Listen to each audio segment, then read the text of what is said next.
Ош мэриясы Жаңбазардын айланасындагы жолдорду тендер өткөрбөстөн жеке компанияларга берип салган. Биз иликтөөбүздүн жүрүшүндө ал компаниялардын атын атайбыз.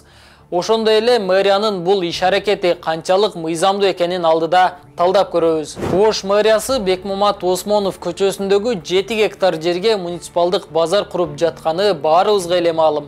Учурда базар менен кошо ага кирип чыгуучу жолдор кеңейтилип жатат. Жакынкы күндөрү асфальт басылар айтылды. Бирок жолдорду кала бийлиги тендер өткөрбөй туруп, жеке компанияларга берип салган. Бул мамлекеттик сатып алуулар мыйзамынын 10-чу беренесине каршы келет. Сөз болуп жаткан жолдордун биринчиси Бекмамат Осмонов көчөсүнөн Курманжан Датка көчөсүнө чыгат. Экинчи жол аркылуу Бекмамат Осмонов көчөсүнөн Гапар Айтиев көчөсүнө чыкса болот. Мындан тышкары базардын ички жолдору жасалат. Жалпы узундугу 7 чакырымга жетет. Ош шаарынын мэри Бактыбек Жетигенов болсо, бардык жумуштарды жолдор башкармалыгы аткарып жатканын айтып жатат. Даярдай асфальтка чейин дайра турган иштер болсо өз күч менен жасап атабыз. Ал тендери жок эле жасай беребиз анда. Компаниялар жасап атат дейсиз. Эми ал жок, биздин УГДун техникасы бүт иштеп атат. Жардам сурап атышат, баягы ашар кылып биздин беркеги службалардан алып атышат. Ар кандай жумушту жүргүзүп атышат. Бардыгы мыйзам. Баары мыйзам буюрса. Деген менен бул жолдорду Амантур строй, Спутник строй, Имарат АКДБ компаниялары иш алып барууда. Маалыматты вице-мэр Замир Юсупов менен жолдор башкармалыгынын башчысы Жеңишбек Шоноев тастыкташты. Азыр мен так эсимде жок экен. Бул компаниялар көп да, азыр Спутник строй деген компания жасап атат. Базардын Шамшат көчөсү деп коет.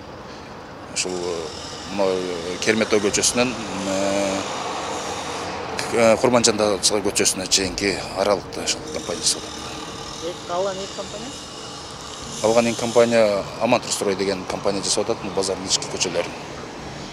Дагы бири? Бирөөсүнүн азыр эмеси так эсимде жок, бир компаниянын. Жаңы эле түштү да. Компанияларды жетекчилер өздөрү эле тандаганын моюндашат. Анткени менен жолдордун сметалык баасы иштелип чыга элек. Мындай жагдайда компанияларга канча миллион сом беришет? Алар ошого жараша ишти сапаттуу аткарышабы деген суроолор жаралат. Маселе азыр эме болуп атат, бул болсо прямой эле берилет. Тендер болбой эле. Мен оюмча азыр параллельный проектируна кетип атат, ошонун негизинде дагы карап көрөбүз. Бирок биз ошол компаниялардын арасынан жол жасап жүргөн компанияларды тандадык да. Жолдорду жакшы жасап жүргөн, мында тажрыйбалуу компанияларды тандадык. Кийин компания ишти бүткөндөн кийин канча акча сураса ошону бересиздерби? Жок, айткан суммасында эмес, бул жерде азыр ошол проект жасалып атпайбы? Проекттин негизинде смета жасалат. Смета чыккан сметадан акчасын ошо келишим негизинде беребиз да. Жол куруп жаткан 3 компания тууралуу эмне белгилүү? Ээлери кимдер? Спутник строй компаниясы 2013 жылы каттоодон өтүп иштеп баштаган. 2022 жылы кайра каттоодон өтүп, азыр Канатбек Ажиматов башкарат. Компания былтыр Ош шаарынын Ленин көчөсүнүн 1,7 чакырымын капиталдык оңдоп түзөөдөн өткөргөн. Бирок кала башчысы Жетигенов жасалган ишке ичи жылыбай, ЖЧК жумушту начар бүтүргөнүн билдирген эле. Ал эми Юстиция министрлигинен 2008 жылы каттоодон өткөн Амантур строй компаниясынын ээси Кеңешбай Тегин Рыскелди уулу Кыялбек. Бул фирма эмне жумуш менен алектенери жазылган эмес. 3-чү компания болсо Имарат АКДБ деп аталат. ЖЧК 2010 жылы катталган. Директору Азамат Тайырбек уулу, ээси болуп Жураев Исраил Абдыкадырович жазылган. Имарат АКДБнын аты буга чейин мэрия 21 миллион сомго асфальт басуучу техникаларды сатып алганда да аталган. Анда жолдор башкармалыгы бул сумманы компаниянын эсебине аткарылган жумуштун акысы катары которуп берип, бирок кайра өздөрү ал акчага техника сатып алган. Башкача айтканда, мэрия өзүнүн эле 21 миллион сомун компаниядан карызга алып жатат. Анын кепилдиги катары Имарат АКДБ куруп жаткан жолду кабыл алуу жөнүндө акт түзүп беришкен. УКМКнын иш козгогон токтомунда кызмат адамдары компанияны андан ары коргоп турмак болгон деп жазылган. Мамлекеттик сатып алуулар жөнүндө мыйзамдын 10-чу беренесинде сатып алуунун жол жобосу так жазылган.